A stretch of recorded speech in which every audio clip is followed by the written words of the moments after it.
mencuri. Kamu kan satu orang. Kamu dilarang mencuri, tapi sesungguhnya dibalik kamu dilarang mencuri, yang dilarang kamu satu, seolah-olah begitu. Tapi sesungguhnya di sana ribuan orang pun dilarang mencuri.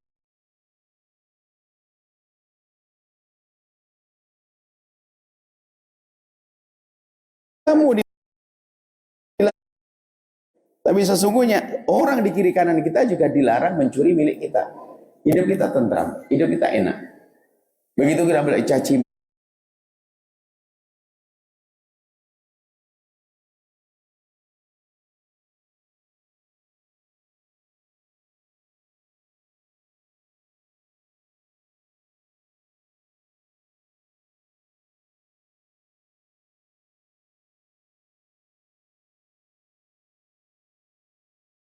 Baik dengan ibunya,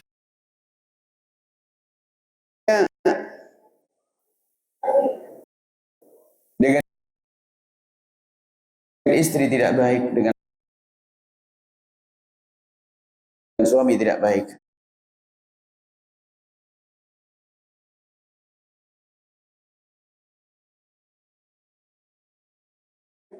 Dengan saudara tidak baik. Tapi kalau buat baik kepada sesama manusia, untuk malah menjalani urusan kita dengan salah satu manusia yang ada di dunia ini, bagaimana urusan kita dengan mereka? Kalau kita dengan orang yang dengan ini orang kok nggak bisa baik, maka ketahuilah dengan yang lainnya pun tidak akan baik. Kita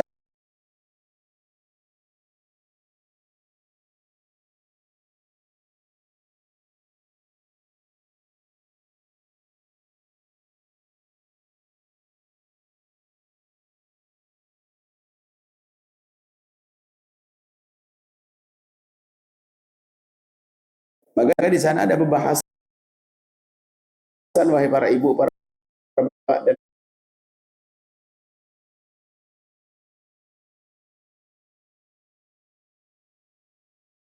ada pembahasan kebaikanmu kepada Allah itu harus ada disambung dengan kebaikan dengan sesama manusia, ibunda dan ayahanda. Kita malam ini mau menjalin hubungan baik, harus nengok orang lain, kita nengok diri kita sendiri. Merupakan ketentuan Allah agar engkau tidak menyembah kecuali Allah. Ibadah paling tinggi beribadah kepada Allah, nyembah Allah. Kemudian turun setelah itu Pak, wabil walidaini ihsana, kepada orang tua harus berbuat baik. Maka kami jelaskan, wahai anak-anak, anak kita ini anak, wahai anak, seorang anak tidak akan beruntung. Seorang anak tidak akan beruntung, dan tidak akan beruntung, dan tidak akan beruntung, dan akan sengsara hidupnya, dan tidak akan bisa menolongnya jika mereka menjalani hidup dengan durhaka kepada orang tua. Seorang anak yang menjalani hidup dengan durhaka kepada orang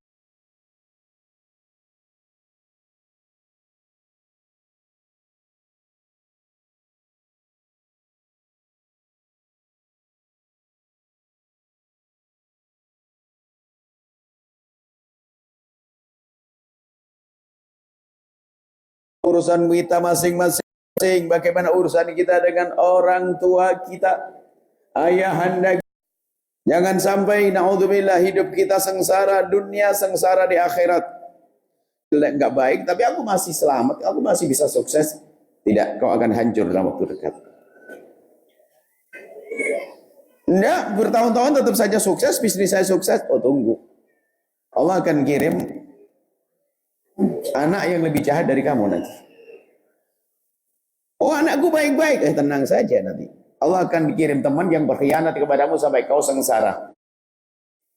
Dikatakan kullu dzambin yu'akhirullahu 'uqubatahu yaumal qiyamati illa 'uquqal walidaini fa innallaha yu'ajjiluhu fid dunya qabla al-mamat.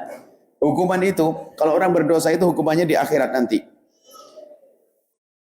Berdosa itu hukumannya rata-rata di akhirat. Kecuali durhaka kepada orang tua, hukumannya didahulukan di dunia sebelum di akhirat. Maka hati-hati, mumpung masih kita untuk berbuat baik dengan ibunda ayahanda. Ingat, tidak akan bahagia, tidak akan bahagia, dan hanya akan sengsara.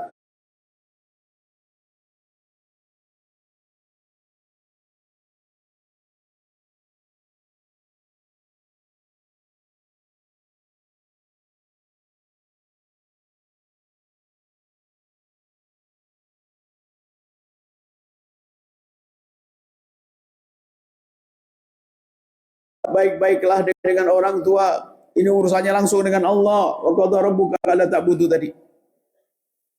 Hati-hati semuanya. Orang tuamu, waspadai urusanmu dengan orang tuamu. Jangan sampai na'udzubillah hidup kita sengsara karena orang tua. Jadi ada namanya berbakti. Berbakti seperti apa? Berbakti pada orang bukan basa-basi, bukan pura-pura. Ada mungkin seorang perawat ayahnya yang sakit, Masya Allah. Sepertinya orang yang sangat jungkir balik, ternyata terbetik, terlintas di dalam hatinya, hanya ingin dapat sertifikat tanah. Hati-hati, sengsara itu anak.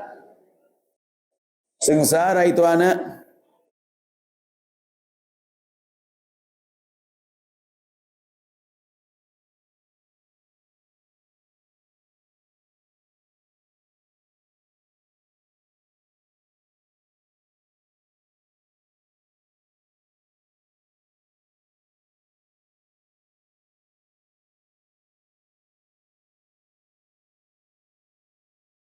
Urusan hatimu. Bakti itu urusan hatimu dengan ibundamu, dengan ayahandamu. Kalau cuma berbakti basa-basi,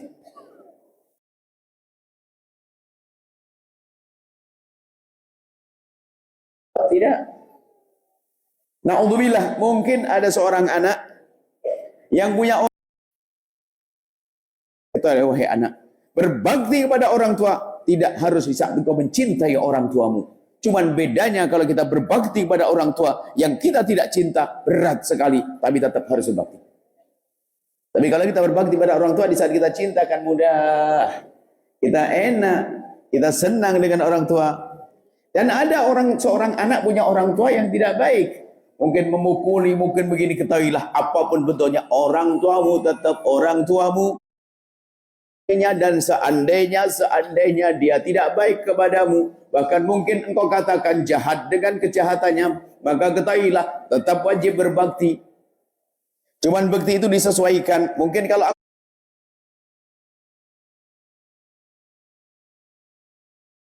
cari pembantu, bayari, dan seterusnya, pokoknya harus semangat untuk membantu dan berbakti pada orang tua. Hati itu bukan basa-basi, kita ilah. Bagaimana kita saat ini berbicara dengan ibunda? Kalau ketemu dengan ibundamu, ayahandamu, lebih banyaklah engkau melihat ke bumi. Sopan bentuk tubuhmu, sopan tutur katamu.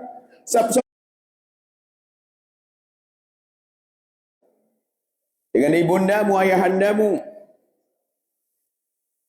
Ini harus kita koreksi diri kita sendiri. Tidak akan bahagia.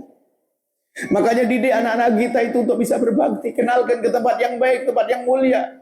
Kita mendidik anak, menyekolahkan anak tinggi-tinggi luar biasa, tapi anak kita tidak kenal berbakti. Biarpun katanya kita orang tua nangis, bergelantungan, nangis di depan Ka'bah sana mendoakan anak yang durhaka, na'udzubillah, tidak akan nyampe itu doa. Berarti kalau seorang ibunda selalu memaafkan kan, biarpun seorang anak nakalnya kayak apa, nggak akan rela. Nggak ada seorang tua yang rela anaknya masuk neraka, tapi kita ilah. Kalau sudah seorang anak durhaka kepada orang tua, Allah yang murka. Allah yang murka. Kan dikatakan doanya seorang ibu kepada anak untuk anaknya seperti doa Nabi kepada umatnya akan dikabul oleh Allah. Maka ketahuilah bahasanya, iya, kalau anak itu tidak menutup hijab, tidak membuat pembatas, dan pembatasnya adalah durhaka. Kalau anak durhaka, doanya orang tua tidak akan nyampe kepada anak tersebut. Hati-hati semuanya harus berpikir tentang urusan diriku dengan ayahandaku dan ibundaku. Kita sering ada sebuah cerita anak-anak.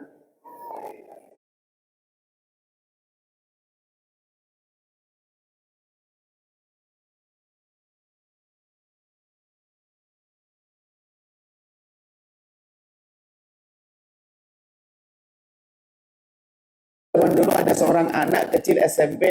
Modelnya itu sekolahnya kan 3 kilometer dari tempatnya. 3 kilo atau 2 kilo lah. Jadi biasanya itu saling nyamperin. Dari yang paling jauh nyamperin yang lebih dekat. Pertama sepeda sendirian. Akhirnya dapat kawan jadi 2 sepeda, 3 sepeda, semakin rame. Suatu ketika ada salah satu anak SMP ini. Bukan nyantri, bukan di pondok. Anak SMP tersebut dia lagi makan pagi, lagi sarapan. Dan di saat lagi sarapan begitu tiba-tiba ada suara bel, ting ting ting ting ting, suara temannya berkata, ayo cepat berangkat, telat nanti, kesiangan. Mendengar panggilan dari kawannya, dia pun tergopoh-gopoh. Dia buru-buru ingin makan, buru-buru menyelesaikan makannya, cepat makannya. Kemudian setelah itu dia cuci tangannya, kemudian dia mengambil tasnya, kemudian salim dengan ibundanya, lalu ambil sepeda, kemudian pergi ke sekolah. Setelah sampai di sekolah, lalu masuk kelas, tiba-tiba sang anak ini yang tadi itu tiba-tiba pulang lagi. Lalu teman-temannya pada mikir ngapain dia kembali lagi. Dan tidak lama kemudian datang lagi ke sekolah anak yang tadi itu. Datang lagi ke sekolah, ditanya sama teman-temannya, kenapa kamu pulang? Ada yang ketinggalan ya? Oh enggak. Terus kenapa kamu pulang? Ya kamu, dia jawab, ya karena kamu tadi kan waktu tadi berangkat kan bilang waktu sudah siang. Nanti telat, gara-gara kamu ngomong begitu aku jadi terburu-buru. Terus ya karena terburu-buru aku lagi makan. Kemudian ya aku langsung cuci tangan, aku ambil tas berangkat, aku cium tangan umiku langsung berangkat. Terus aku lupa kalau piring tadi belum aku cuci. Aku tidak rela jika piring itu nanti. Itu rasa. Hari ini mas kalian model apa begitu tuh seorang anak begitu. Anda harus sadar makna kayak gini nih. Itu hati. Urusan bakti itu dengan hati. Nggak rela seharusnya kalau piring kita dicuci bunda kita. Ya kalau dulu kita masih bayi. Atau mungkin mendesak sekali kita harus pergi buru-buru dan memang subhanallah. Itu pun minta maaf kan kira-kira mama, umi mohon maaf tadi piring lupa saya tidak mencuci umi. Telepon. Sekarang kadang bukan saja nyuci piring. Ternyata baju sekalian Allah, ini anak model apa? Ibumu sudah capek dari dulu, dia yang nyuci popokmu, yang nyuci babumu, yang kau kencing di atas pangkuannya dan seterusnya. Sudah cukup dia capek untuk dengan kita, capek ngurusi kita. Di saat kita sudah bisa mandiri, jangan bikin capek kepada orang tua. Pak, anak-anak yang ahli surga. Ingat, ini adalah makna yang harus kita hadirkan dalam kehidupan kita. Sampai dikatakan oleh para ulama,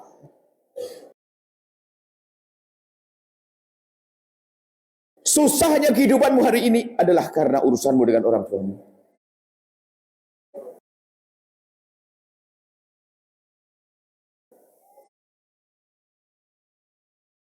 Dan ada beberapa sebab yang menjadikan kita tidak baik dengan orang tua. Ada beberapa sebabnya dia tidak baik dengan. Di antaranya adalah ini kami hubungkan dalam kehidupan kita. Biasanya pasangan. Kalau kisah Al-Qamah kan ada pada zaman dulu, zaman Nabi itu ada seorang sahabat, seorang yang sangat baik dengan ibunya. Baiknya luar biasa. Cuman gara-gara menikah berubah.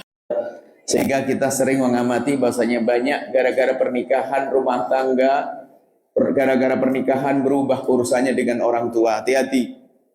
Maka kami hadirkan rumus keindahan rumah tangga. Dengar wahai suami, dengar wahai istri, wahai suami dengarlah. Ajari istrimu agar semakin hari semakin baik dengan bapak ibunya. Suamimu agar semakin hari semakin baik dengan bapak ibunya. Kalau suamimu itu seorang anak yang sangat baik dengan bapak ibunya, dia suami soleh yang dia layak menitipkan benih di rahim bapaknya sama ibunya. Hati-hati, jangan-jangan dia menitipkan benih di rahimmu akan keluar anak yang jahat kepadamu. Dan juga wahai suami, ajari istrimu agar semakin hari semakin baik dengan bapak ibunya, bukan ibumu. Ajari istrimu agar semakin hari semakin baik dengan bapak ibunya. Kalau dia ternyata istri yang salehah, sangat bekti, sangat baik dengan bapak ibunya, ketahuilah dia adalah wanita yang layak engkau menitipkan benih di rahimnya. Dan nanti akan keluar anak yang bisa berbakti kepadamu. Tapi kalau dia adalah istri yang tidak baik ibunya, engkau berjuang luar biasa nanti untuk mendidik anak yang keluar dengan, ternyata anak tersebut adalah anak yang kurang ajar kepadamu. Istrimu, makanya insya Allah malam ini malam damai kita. Dan sesungguhnya itu kan sebetulnya kalau orang ngerti kemesraan ke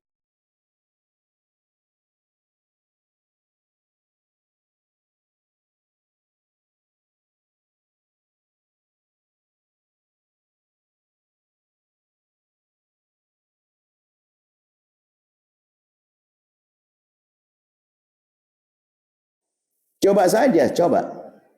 Ibuku adalah ibuku. Yang namanya ibuku luar biasa. Bagiku adalah luar biasa. Maka ini sebuah contoh gini loh. Ada suami istri belanja ya ke sebuah toko. Sang istri itu maunya beli macam-macam, ada mungkin ini semuanya. Cuman suami kan nemeni kiloan, langsung kata suami, tambah satu kali yang, satu lagi yang. Untuk apa bang? Sudahlah, turunin dah sayang. Jadi 2 kilo tambah satu lagi 2 kilo lagi. Minyak gulanya juga itu selalu 2. Istrinya bilang, untuk apa sih bang? Sudahlah sayang, turunin aja. Akhirnya belanjaannya double. Sampai di rumah istrinya merapikan barang belanjaannya. Kemudian tanya ke suaminya sisanya, bang terus yang ini mau digimanain? Dibungkus sayang. Loh, untuk apa dibungkus? Sudahlah. Setelah dibungkus mau dikirim. Dikirim ke mana bang? Dikirim ke ibu. Ibu, bukankah ibu abang sudah meninggal? Bukan ibuku sayang, tapi ibumu cintaku. Ayo, rasanya apa di hati? Langsung jatuh nih pada suami. Begitu sebaliknya. Kalau ada seorang suami ternyata istrinya diam-diam mengirim bingkisan kepada ibunda kita, ternyata diam-diam istri kita nyelinap atau nyamperin ibunda kita berikan sesuatu, Allah semakin cinta itu sang suami. Itulah hidup indah. Rayu dengar suaminya baru transfer ke ibunya, langsung cemberutnya sebulan. Waduh, itu sepertinya iblis pakai kerudung, nemunya di tong sampah. Kok ada perempuan model begitu? Ngapain dinikahi perempuan begitu? Ini suaminya transfer, ibunya butuh, cemberutnya 1 bulan. Masya Allah. Ada lagi, suami juga begitu. Melihat istrinya baik-baik sama ibunya juga marah. Ini nggak benar model begitu.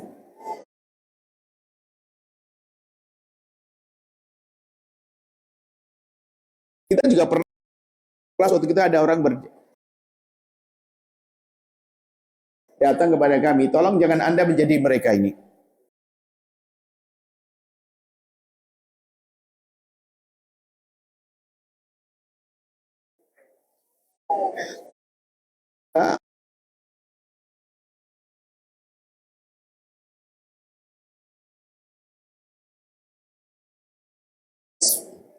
Saya tidak tahu judulnya apa, tiba-tiba lapor kalian sudah jadi PNS. Maksudnya apa? Maksud kami itu saya sudah dapat gaji sendiri Bu ya, alhamdulillah. Cuman gini Bu ya selama ini suami ngasih nafkah ke saya cukup, dan sekarang kan sudah dapat saya jumat gaji. Ibu saya yang fakir, ibu saya fakir Bu ya, jualan sayur di pasar sana.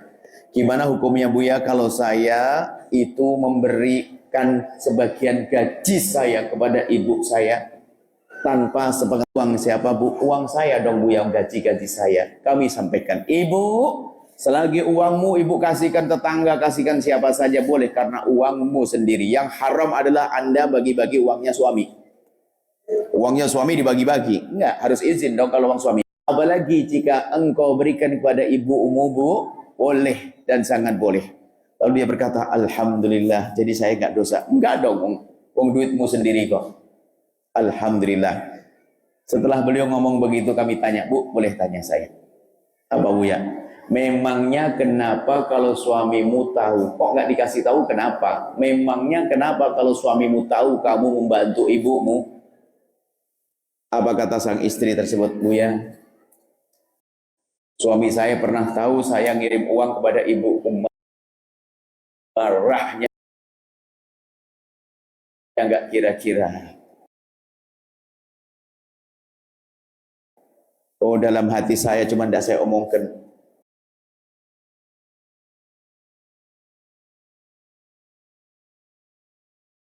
Dalam hati saya, kasihan kau punya suami iblis pakai kopiah itu.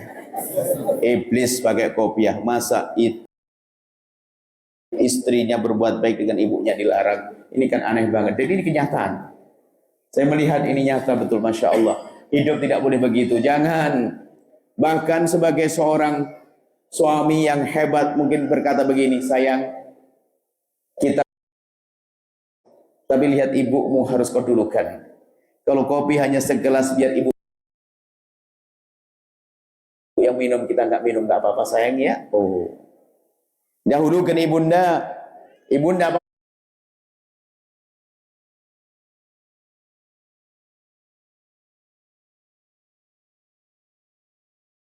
ini terjadi juga. Ada seorang suami itu sukses ya. Dia adalah jual AC begini nih. Dia jual AC. Dia dari desa hijrah ke kota berusaha gitu. Dia jual AC. Lalu dia cerita tiba-tiba datang dengan anaknya.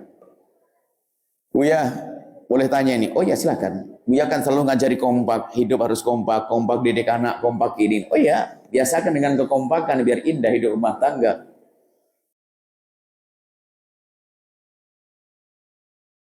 Cuman Buya, ini saya ada satu gak kompak nih. Kenapa?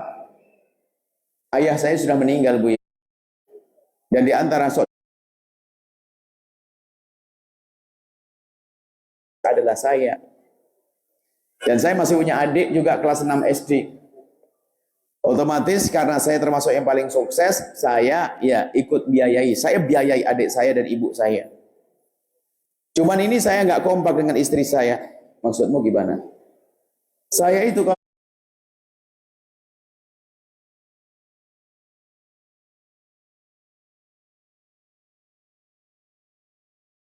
diketahui oleh istri saya, gimana Bu ya hukumnya kayak begitu tuh?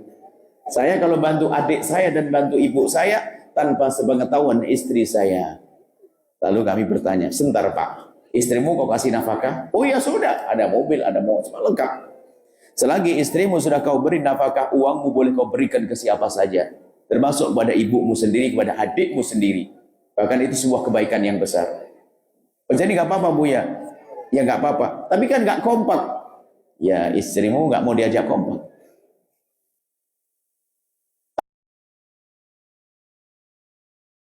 Alhamdulillah, jadi nggak dosa. Enggak, duitmu sendiri. Cuman saya mau tanya sekarang, apa Buya? Memangnya kenapa kalau istrimu tahu, pernah kamu coba, kalau istrimu tahu kamu membantu ibumu gimana? Pernah Buya, suatu ketika kan zaman dulu kan transfer kan pakai kertas tanda gitu. Dia buka saku saya, tatonya buah sebulan, marah dengan saya. Nggak boleh seperti itu Bu ya. Sekarang rumah orang tua. Bahkan suatu ketika kita mendengar kawan terkenal atau siapa, wallahualam, seorang istri, seorang suami itu kalau kurang ajar, suami berderma dan seterusnya, untuk orang lain juga sah saja. Ini ada orang ngajari kurang ajar. Bahkan suatu ketika ada orang bertanya kepada kami, ada seorang penanya, seorang ibu bertanya kepada kami, gini pertanyaannya, Buya, saya punya suami itu kayak punya istri dua. Kayak punya istri dua. Saya bingung. Kok kayak punya istri dua? Maksudmu gimana? Saya itu kalau punya suami, saya punya suami Bu ya. Jadi setiap gaji langsung dibagi dua. Terus separuh buat ibunya, separuh buat saya. Gimana sih aturannya kok begitu Bu ya? Dalam hati saya ini perempuan ini kayaknya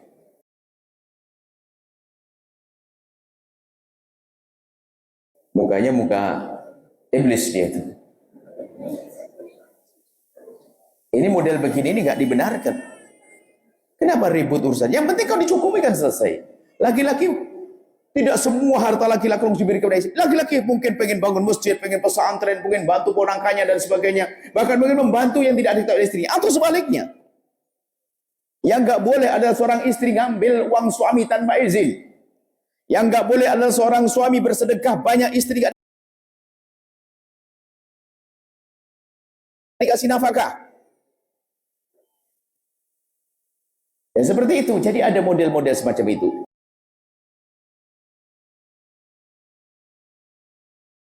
Di antaranya adalah sebab durhaka kepada orang tua.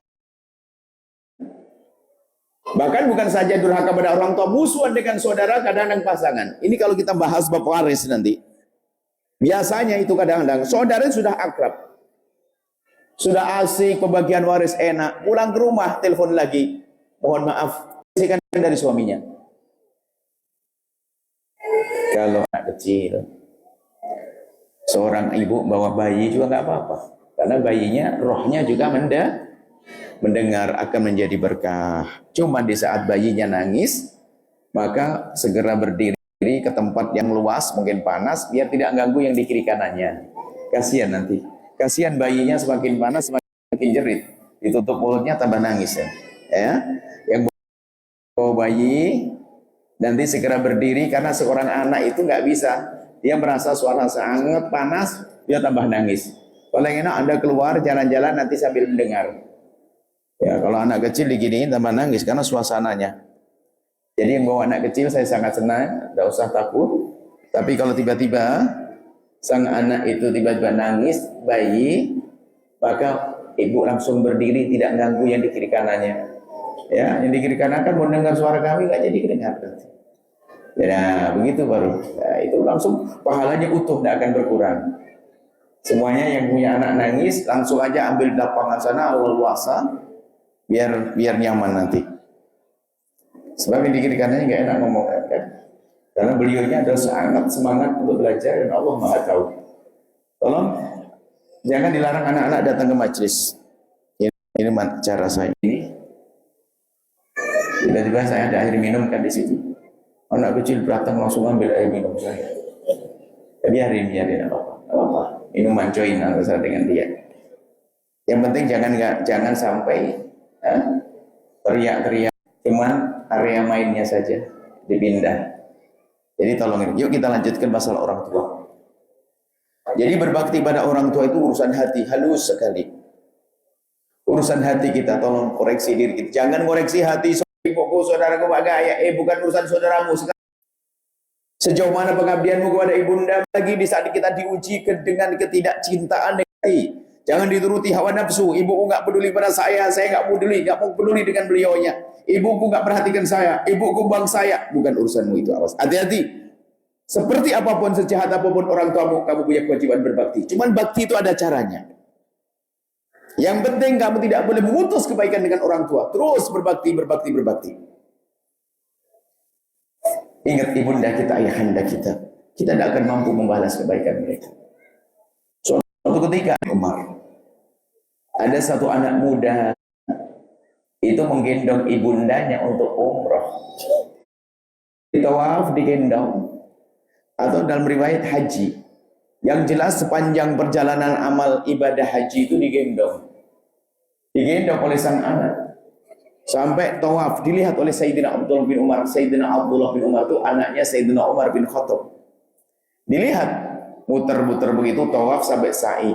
Setelah selesai sa'i, ibundanya didudukkan di tempat yang baik, diambilkan air minum, air zam-zam. Setelah itu sang anak mendekat kepada Sayyidina Abdullah bin Umar dan bertanya, Imam Abdullah bin Umar, iya kenapa? Saya punya ibu sangat baik kepadaku. Terus maka aku ingin membalas budi baik ibundaku. Saya semua keinginan ibunda aku turuti, termasuk waktu ibundaku pengen umroh sementara beliau sudah tidak bisa jalan. Dan aku gendong, lihat ini sampai luka leherku. Aku gendong ibundaku. Wahai Imam Abdullah bin Umar, Apakah yang aku lakukan ini sudah bisa membalas budi ibundaku yang sangat baik? Kata Sayyidina Abdullah bin Umar, spontan belum jawab, tidak nak. Tidak, apa yang kau lakukan tidak ada apa-apanya dibanding jasa ibundamu untukmu. Apa yang kamu lakukan tidak ada apa-apanya dibanding sedetik saat ibundamu melahirkanmu, wahai anak muda. Ibundamu waktu melahirkanmu taruhannya nyawa, dan kau menggendong ibumu tidak pakai taruhan nyawa. Dengar wahai anak muda, gak bisa sebanding jasa ibundamu. Kemudian kau harus tahu wahai anak muda, seorang ibu itu kalau gendong anaknya dengan penuh cinta dan harapan. Seorang ibu kalau gendong anak dengan cinta dan harapan. Kalau anak masih orok merah baru lahir, ditunggu kapan bisa membuka matanya. Setelah buka matanya kapan bisa tengkurap. Setelah bisa tengkurap kapan bisa merangkak. Setelah bisa merangkak kapan bisa berdiri. Kapan bisa berjalan. Kapan besar. Itulah seorang ibu di saat menggendong anaknya. Harapannya kapan anaknya berkembang dan besar. Tapi ingat, banyak seorang anak di saat menggendong ibundanya terlintas di hatinya, kapan ibuku mati. Ayo, karena merasa capek selama ini merawat ibunya. Hati-hati, kadang-kadang halus sekali yang demikian itu. Nggak sadar capek. Makanya ayo semuanya berpikir. Ibunda ayahanda kita, kalau pengen bahagia, benahi urusan dengan orang tuamu. Makanya tolong menolong antara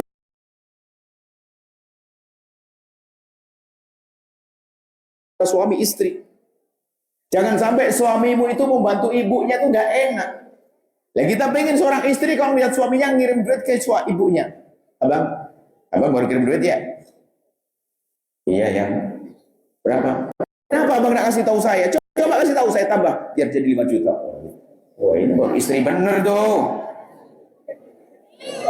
Istri yang bener begitu malah dukung. Mungkin suami ngomong, adik kan tidak punya uang, saya tidak apa abang, untuk ibu harus ada. Itu baru hebat, hidup menjadi berkah. Bahkan mungkin seorang suami istri kedatangan ibunya, ya kan, kedatangan ibunya ternyata apa? Menyiapkan suami istri makanan dan sebagainya, padahal nggak ada yang lainnya. Dipikir seolah ada. Setelah ibunya makan, baru mereka manggil sisa-sisanya. Makanya di depan ibunya, yang jangan ketahuan ibu kalau kita makan seperti ini. Iya, yang penting ibu senang. Bilang aja kita sudah makan. Kita makan dikit toh. Kalau ditanya ibu kau sudah makan? Sudah. Padahal makannya sedikit biar nggak bohong. Hanya secuil. Setelah itu melatih ibunya, suami istri. Ada yang nuangin. Oh, itu ditanya. Ibu jangan. Kamu makan? Sudah Umi. Sudah. Jadi ibunya makan dengan tenang. Setelah itu sisanya baru dimakan. Sebab kadang ada sekarang ini, kalau kedatangan mertuanya seorang laki-laki, ini nyata ini, dia kan orang cukup, orang kaya, nggak suka aja dengan mertuanya. Ini gimana cintanya terbangun? Mertuanya kok dimusuhi. Jadi kalau datang kedatangan mertua, masya Allah. Ada juga seorang perempuan, kalau kedatangan mertuanya, kedatangan ipar-iparnya, perempuan, padahal cukup rumahnya. Kalau sudah kedatangan iparnya, ipar kan adik suaminya ya. Kedatangan iparnya, ibunya langsung, dijamin rumah kotor, kulkas bersih. Masya Allah. Kalau ada perempuan begitu, tolonglah. Kalau dia mau, kalau sudah tunangan, batalin deh. Kalau sudah jadi istri, dirawat, dibenerin deh manusia begitu tuh. Itu ngerepoti hidup. Akan tapi kita ingin suami istri yang tolong menolong. Dan ketahuilah yang namanya berbakti adalah halus, durhaka halus sekali, wahai hamba Allah. Kadang durhaka seorang tuh gak disadari. Durhaka, tiba-tiba durhaka. Basa-basi gak sah. Kayak tadi tuh anak perempuan mungkin jam-jam begini. Jam begini itu di kamar main handphone. Zaman sekarang main handphone di kamar. Ibunya di dapur nyuci piring. Tahu dia, karena tadi banyak tamu, jadi piringnya banyak banget. Dia tuh ngintip, piringnya masih tinggi. Masuk lagi ke kamar. Sudah menjelang akhir, tinggal 2 piring, langsung anak gadis ini keluar. Aduh mama, baru nyuci piring, kenapa mama enggak ngasih tahu saya, biar saya nyuci piringnya. Ini basa-basi. Allah tahu ya Allah, sengsara itu manusia. Kalau memang anak punya bukti, dengar suara piring berbunyi di dapur jam begini, dia akan lompat. Ngapain ibuku kok jam begini ada di dapur? Tolong ini perhatikan masalah orang tua, penting banget sih. Tidak sadar bahwa sebab hancurnya kehidupan kita gara-gara sama orang tua gak benar. Kan Allah yang menyebutkan melalui lisan Rasulullah, dihukum di dunia sebelum di akhirat. Dihukum di dunia sebelum di akhirat. Nah inilah yang perlu kita sadari bahasanya. Ada pernah juga kisah kita hadir basa-basi gak laku, basa-basi gak guna, pura-pura bekti gak ada artinya. Harus bekti dari hati, karena biarpun kita belum rela, tapi harus kita paksa kena. Itu ibundaku, ibuku jahat, enggak apa-apa, yang penting aku harus berbakti. Ada kisah pungkasan ini, nanti ini bahan renungan untuk semuanya. Ada seorang ibu ini, Masya Allah, ibu hebat. Ditinggal suaminya meninggal dunia. Rupanya sukses mendidik anaknya. Ibu punya anak 4 atau 5. Anaknya sekolah jadi dokter, jadi ini sukses semuanya. Ibu kuat. Begitu semangat ibu tuh hampir tidak pernah sakit ini ibu. Jadi kerja, cari uang untuk nyekolahkan anaknya sampai sukses. Dan juga ada peninggalan dari suaminya sehingga bisa benar di dalam ngurusi anak-anaknya. Sehingga betul anak-anak sukses. Yang kebetulan sekali anak-anaknya itu rumahnya satu kota. Anggap saja kayak di Batam begini semuanya. Cuma ini kisahnya bukan di Batam. Anggap saja kayak di kota Batam satu kota begini. Cuman rumahnya ada sana-sana gitu. Suatu ketika ibunya sakit. Biasanya kalau sakit itu dikasih jamu-jamu, jahe segala macam itu sudah sembuh ibunya. Cuman saat itu ibunya sakit nggak sembuh-sembuh. Sehingga semakin lemes mau tidak mau dibawa ke rumah sakit. Dan ibunya paling nggak senang dengan rumah sakit. Cuman kata dokter ibu harus opnam. Heboh. Nggak pernah opnam, ibunya suruh opnam. Dikasih kabar semuanya saudaranya yang berlima tuh kumpul di situ karena ibunya harus opnam, sudah diambilkan kamar yang paling gede biar enak buat ibu. Ibunya di kamar, kemudian setelah itu abangnya yang tertua itu ngatur, adik, karena ibu opnam harus ada yang jaga dong di antara anak-anak ibu, di antara kita sebagai anak. Kita harus bikin jadwal dong. Jam ini siapa, hari ini siapa. Rupanya hampir kompak semua anaknya berkata, "Bang, nggak usah pakai jadwal dong, Bang." Loh, terus gimana? Siapa yang jaga? Kita semuanya. Kita nggak pakai jadwal, kita akan kumpul di sini. Kata suaminya. Loh, terus kata abangnya. Terus suamimu gimana? Saya sudah ngomong ke suami kok nanti kalau perlu saya pulang aja sebentar balik lagi, pulang sebentar balik lagi, karena satu kota. Betul, itu malam pertama saat ibu berada di rumah sakit. 5 anaknya lengkap semuanya. Kayak kembali zaman dulu waktu anaknya masih kecil. Namanya rumah sakit kan tidak ada kasurnya. Jadi sang ibu di atas ranjang, kemudian di sini digelar tikar, anak-anaknya pada tidur di bawah begitu. Yang laki di bagian luar sana, yang perempuan di bawah ibunya, di bawah meja, di bawah ranjang rumah sakit itu. Ibunya sakit satu sisi, tapi senang melihatnya anaknya kumpul semuanya. Besok paginya sebagian pulang sementara ngurusiannya, pulang balik lagi 2 jam pulang balik lagi. Jadi nggak ada yang kosong. Setelah beberapa hari kemudian 2 hari, 3 hari, 4 hari sampai 10 hari lebih, salah satu dari mereka sang anak perempuan, memang anak perempuan yang paling cekatan, itu tiba-tiba datang ke dokter, nanyakan keadaan ibunya bagaimana. Kata dokter bahwa ibunya sudah sembuh, sudah membaik, dan boleh dibawa pulang. Betul dok, boleh dibawa pulang? Iya, karena ibuku sudah sehat, ngapain juga? Kata sang anak, tapi anaknya pun sudah jadi ibu-ibu tuh. Kata sang anak, oh senang girang, langsung makasih dok. Tak taunya baru sampai pintu, sang dokter memanggil lagi, Bu, sebentar Bu. Ibunya ibu ini kayaknya harus menyelesaikan obat. Obatnya masih ada yang kurang selesai. Sayang dong, impulsnya dicabut nanti repot. Mending dituntaskan sekali, biar pulangnya besok aja Bu, jangan sekarang. Obatnya mau saya selesaikan sekarang, tuntas, nggak ada lagi obat, besok pulang bisa bebas. Oh gitu ya? Ya nggak apa-apa. Berarti nggak jadi pulang hari ini, pulangnya besok. Sang anak perempuan tadi langsung datang ke kamar itu memberikan kabar gembira bahwa ibunya sudah sembuh. Ibunya sudah sembuh, besok bisa bawa pulang dan sebagainya. Wah senang, rangkulan semuanya. Dan ibunya sudah mendengar berita boleh pulang, langsung, bosen aku di rumah sakit, bosen. Begitu ibunya ngomong. Ya Umi, besok pulang ya, bener ya. Iya. Wah, senang semuanya. Dan setelah itu abangnya lagi-lagi ngomong, Dek, coba kamu bayangin, berapa hari ibu di sini? Ada 10 hari, 13 hari lah bang. Coba kira-kira rumahnya kayak apa nanti? Oh iya sih. Rumahnya pasti berantakan kamarnya. Jangan sampai ibu pulang sakit lagi. Berarti harus ada yang ngalah. Siapa pulang untuk bersihkan toilet, bersihkan kamar, ganti ke spray segala macam. Toleh begini. Kayaknya pada bingung sayang. Pembantu aja pak. Enggak, kalau pembantu gak puas, takut ada yang kurang. Harus ada yang ngalah pulang. Totonya ada satu yang angkat tangan, biar saya aja pulang. Yaitu yang datang ke dokter tadi itu. Saya anak dokter, biar saya aja pulang. Memang orang cekatan dia.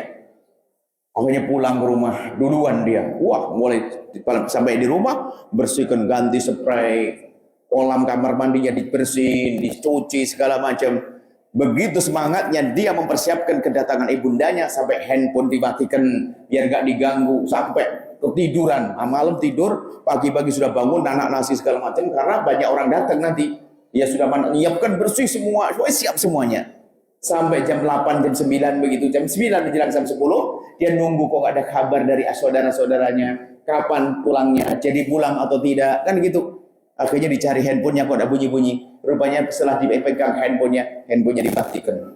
Dia lupa kalau tadi malam dimatikan. Akhirnya handphone dibuka, dinyalakan begitu. Ternyata banyak WhatsApp yang masuk dari adik-adiknya, dari abangnya tadi.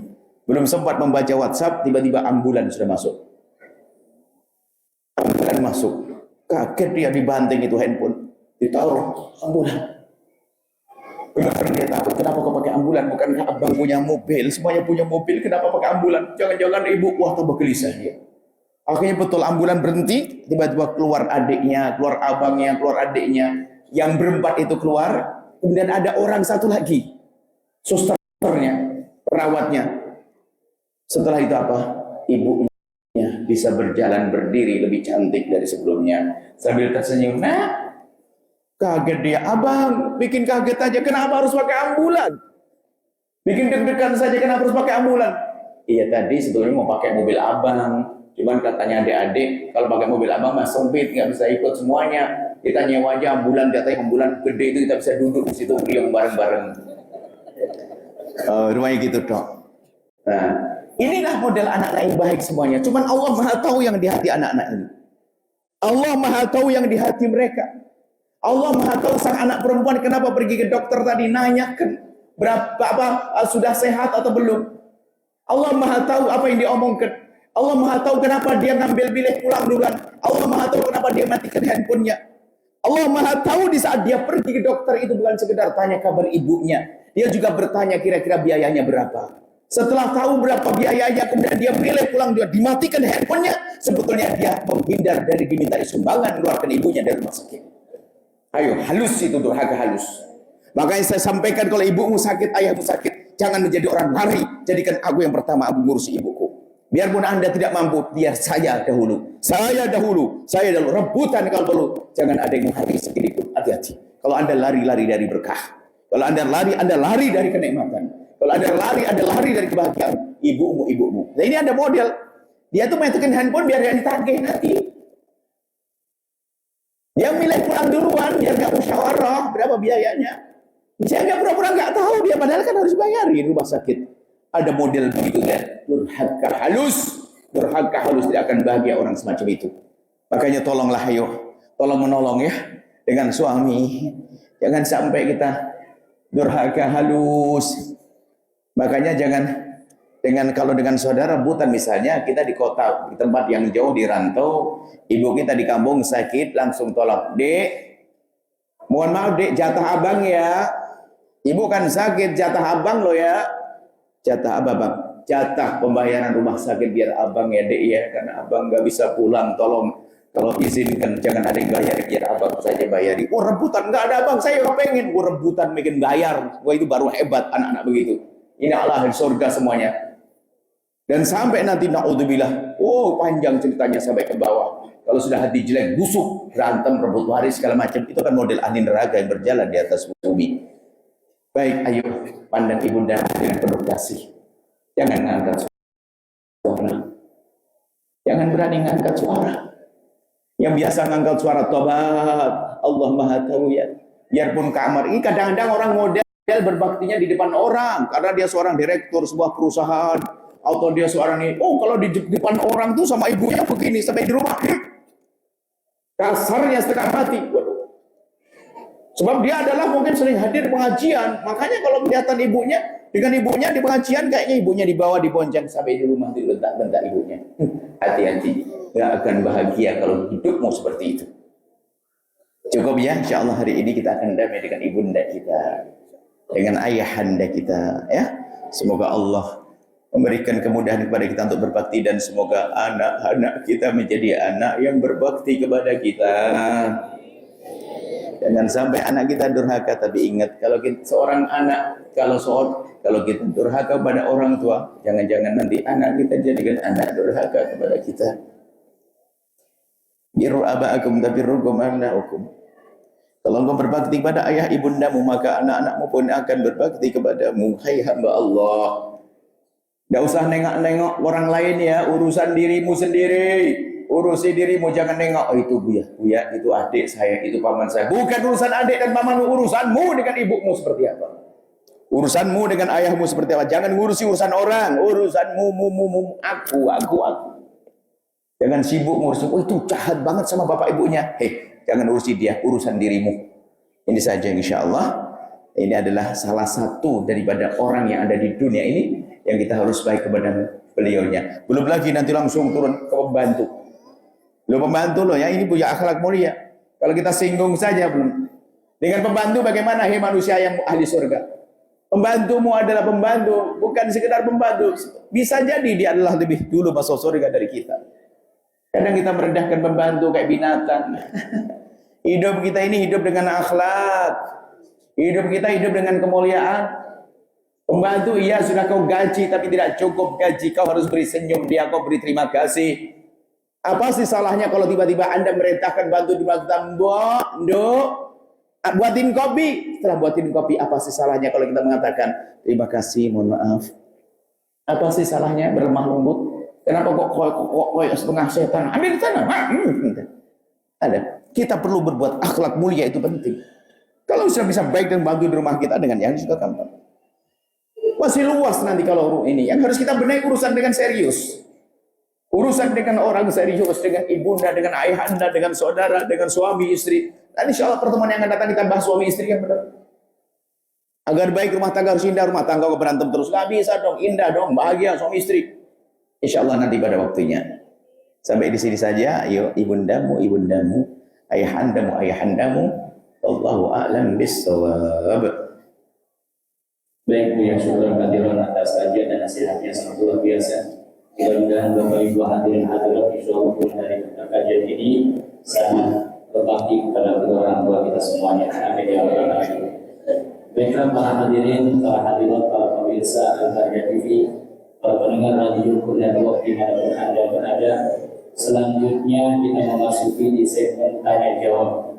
Kami beri kesempatan terlebih dahulu kepada jamaah bapak-bapak 2 pertanyaan, kemudian untuk jamaah ibu-ibu 2 pertanyaan. Untuk mempermudah tanya jawab, kami beri kesempatan kepada jamaah bapak-bapak terlebih dahulu. 1 orang hanya 1 pertanyaan.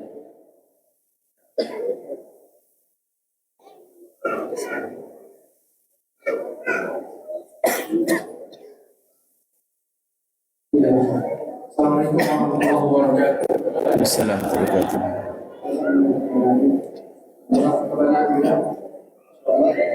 Pertanyaan kita bahas sekali tentang keluarga. Yang ingin kami tanyakan adalah orang tua yang ada kepada anaknya. Itu seperti apa, Bi? Dan di dalam keluarga itu orang tua seperti apa? Terima kasih. Assalamualaikum warahmatullahi wabarakatuh. Assalamualaikum warahmatullahi wabarakatuh. Ada orang tua yang tidak baik kepada anak. Ada orang tua yang tidak baik kepada anak. Tinggal yang tinggal di saat kita membaca pertanyaan semacam ini, kita sebagai apa dulu? Kalau yang bertanya sebagai anak, yang mendengar sebagai anak, saya akan bahas dari sisi anak. Jawabannya adalah, sejahat apapun orang tuamu, engkau tetap harus berbakti. Selesai, harga mati. Tak boleh membalas. Kalau engkau dipukul, tidak boleh balas memukul. Yang ada boleh Anda lari menghindar agar tidak dipukul. Ada orang tua suka mencaci, mengolok, merendahkan, pokoknya ya Anda jangan dekat tapi kirim duit, tetap bantuan. Jadi sejahat apapun seorang tua nggak ada alasan. Ini kalau yang bertanya anak sih kita harus di sini. Jadi nggak ada alasan Anda untuk membalas. Orang tua mukul, orang tua mukul kita, lari. Tidak boleh langsung balasmu, mukul. Nah, mencaci, tidak boleh balas caci. Mending Anda menghindar. Suatu kita ada seorang anak, Buya, ibu saya itu kalau dekat dengan saya, Masya Allah, marah, caci maki dan seterusnya. Apa yang harus saya lakukan? Anda jangan dekat-dekat dengan jasad Anda. Cukup dekat dengan hati Anda sama fulus Anda, bantuan Anda. Anda bisa dekat dengan orang tua tanpa jasad Anda.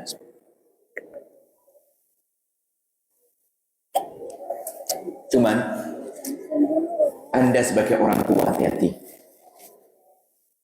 Tanggung jawab anakmu. Durhaka kepada orang tua itu, durhakanya orang tua kepada anak itu macam-macam. Bukan hanya sekedar memukul itu durhaka singkat. Ada durhakanya orang tua kepada anak yang panjang, kisahnya adalah seperti yang terjadi pada pertanyaan anak kepada Sayyidina Umar bin Khattab. Sayyidina Umar bin Khattab, ada anak kecil itu diadukan oleh bapaknya. Anakku nakal, Umar bin Khattab, Khalifah, anakku nakal, bandel nih. Rupanya anak ini cerdas. Anak ini bertanya, Khalifah, apa sih kewajiban seorang ayah kepada anaknya sebelum anaknya lahir? Sayyidina Umar menjawab, kewajiban orang tua kepada anaknya agar tidak dianggap sebagai orang tua yang durhaka. Kewajiban ayah kepada anaknya yang pertama adalah menjadikan ibunya yang benar. Jangan asal ibu diambil, mencarikan ibunya yang benar. Kalau salah nyarikan ibu, maka sesungguhnya telah durhaka kepada anak sebelum lahir. Ibunya setengah setan, anaknya jadi setan beneran. Itu yang pertama. Yang kedua apa? Durhakanya orang tua kepada anak adalah apa? Tidak mengajarkan ilmu kenal Allah, agama. Makanya kalau kita tidak pernah mendidik anak kita kenal agama, itu hakikat kita durhaka kepada anak. Bukan sekedar mukul anak lalu memar jidatnya, tapi menjadikan anak masuk neraka. Itu durhakanya orang tua kepada anak yang salah dalam menyekolahkan. Maka kami sampaikan kepada siapapun, anak Anda boleh jadi dokter, anak Anda boleh jadi insinyur, anak Anda boleh jadi gubernur, bahkan anak Anda pun boleh jadi presiden, tapi jadi dokter yang ahli sujud, jadi dokter yang tidak mau melakukan yang haram. Itulah anak Anda seorang dokter spesialis bedah, operasi 8 jam dia, stres seharusnya. Wow, ini dokter spesialis bedah itu operasinya 8 jam itu. Cuman setelah 8 jam, setelah saya lapor Umi, alhamdulillah sudah selesai, saya ngoperasi. Oh ya nak, berapa jus kamu sekarang? Ya hari ini agak lambat, biasanya kan 7 jus, tadi 5 jus. Jadi karena perawatnya baru sehingga saya banyak ngomong. Coba ngoperasi 8 jam 5 jus, itu anakmu Bu. Itu anakmu, dia seorang dokter, ternyata sambil ngoperasi ternyata 5 jus. Allah. Anak Anda yang bisnismen berat itu rupanya ngontrol perusahaan sambil keliling. Ternyata laporan kepada ibunya, Umi hanya 3 jus Mi. Loh kenapa? Rupanya banyak yang nggak benar tempat-tempat, sehingga banyak ngomong Mi saya Mi. Itu anak Anda yang waktu kuliah ngambil fakultas apapun, ternyata di tasnya ada mushaf wajahnya selalu basah dengan air wudhu. Itu adalah anakmu. Itu adalah anakmu tuh. Yang di saat tengah malam tahajud dia menangis minta kepada Allah, itu anakmu. Yang biarpun kuliah dia tidak akan ketinggalan sholat duha, itu adalah anakmu. Yang pada akhirnya dia tidak akan berani ngangkat suara di hadapanmu, itu anakmu.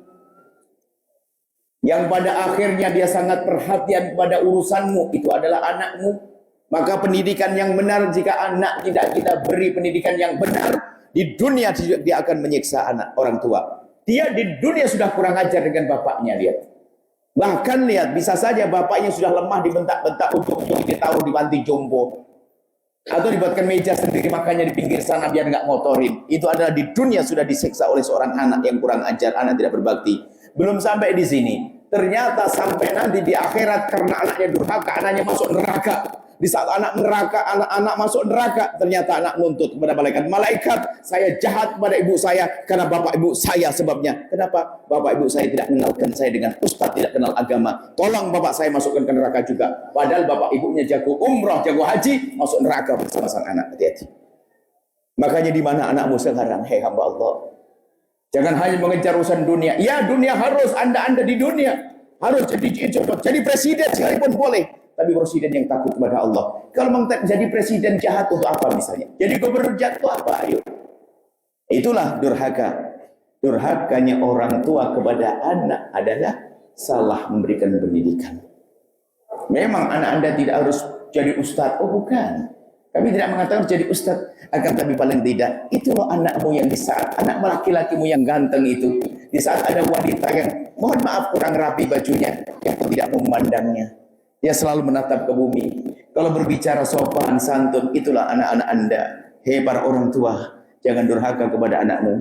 Di mana pendidikan anak-anakmu. Kemudian yang ketiga, kata Sayyidina Umar bin Khattab adalah beri nama yang baik dong. Beri nama yang baik. Rupanya anak itu langsung protes. Ya Khalifah Umar, ayah saya ngadukan saya kepadamu biar saya dukung. Ternyata yang jahat bapak saya dulu. Saya diberi ibu yang dia tidak ngerti akhlak. Ibu saya sangat tidak baik. Dia asal saja. Namaku pun namaku jelek. Dan saya tidak pernah diajari agama oleh bapakku. Makanya dihukum bapaknya. Maksudnya, ayo sebagai orang tua yang benar didik anak agar kita tidak durhaka kepada anak. Dan kita ketahuilah anak durhaka bisa jadi karena bapaknya.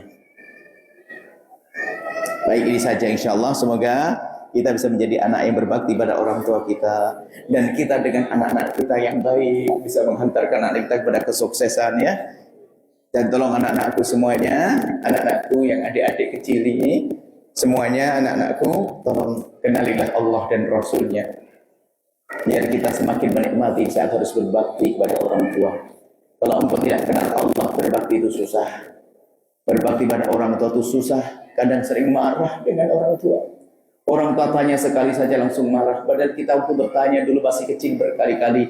Abah itu apa? Itu bunga. Abah itu apa? Bunga 4 kali. Abah kita nggak marah.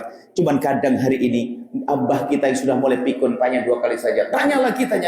Dasar itu anak ahli neraka itu, hati-hati. Hati-hati ya dengan ibu yang sabar, dengan ayah yang sabar, insyaAllah. Ini insyaAllah ahli surga semuanya. Jangan khawatir. Wallahu a'lam bishawab.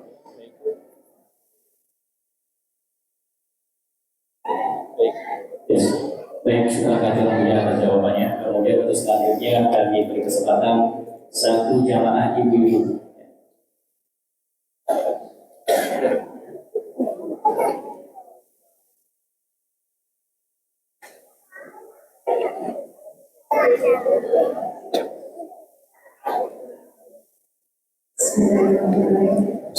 Assalamualaikum warahmatullahi wabarakatuh. Waalaikumsalam.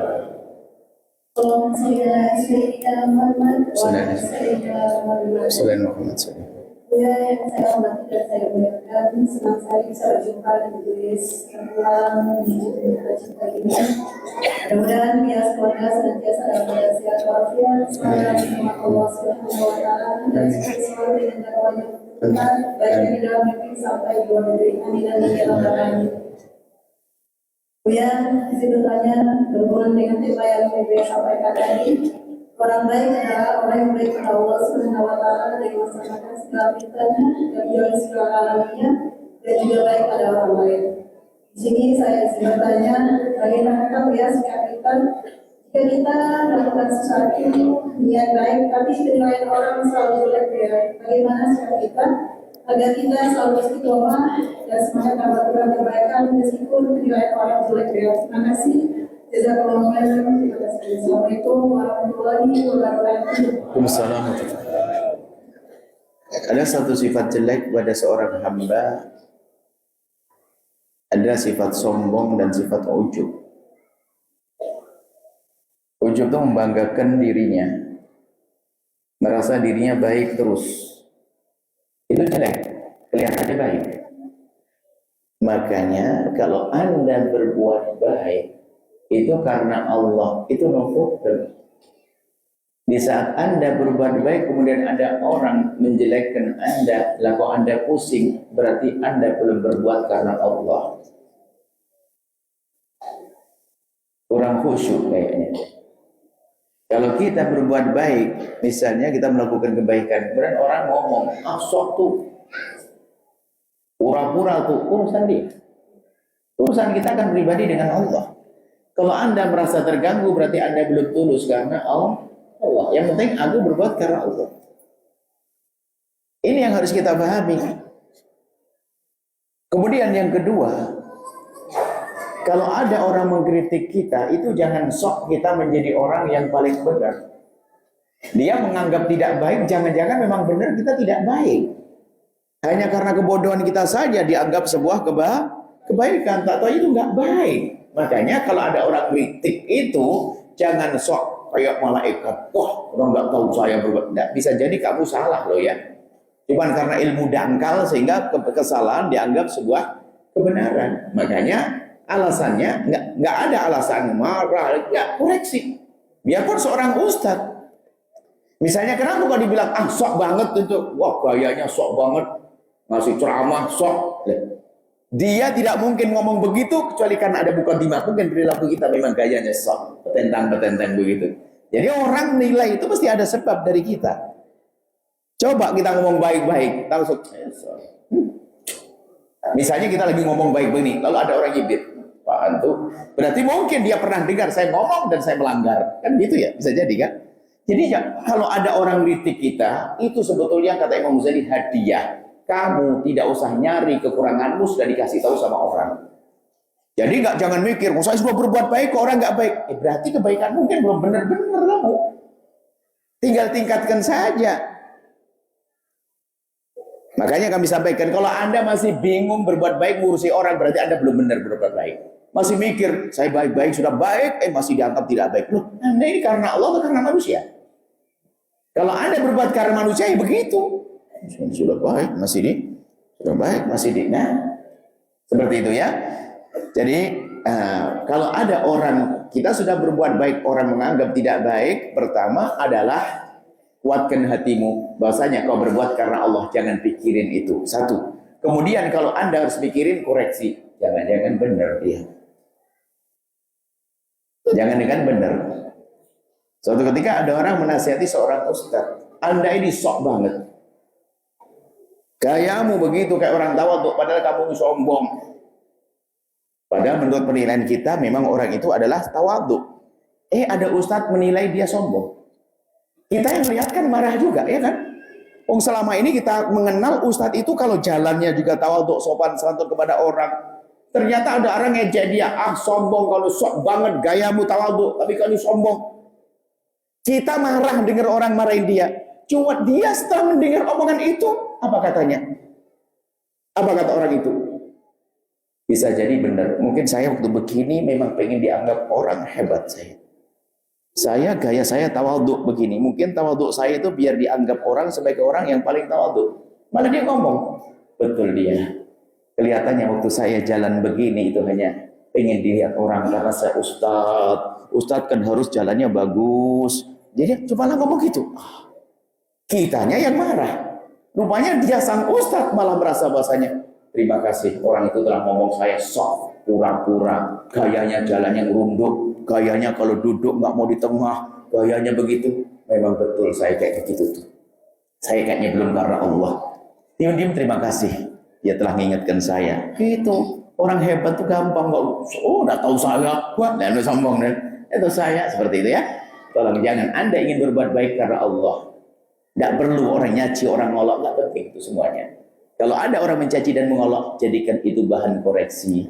Mungkin cara berbuat baik kita kurang baik, cara berbuat baik kita kurang benar, sehingga orang koreksi kita. Alhamdulillah kata Imam Ghazali, jika ada orang mengoreksimu, maka itu hadiah untukmu. Umar bin Khattab apa?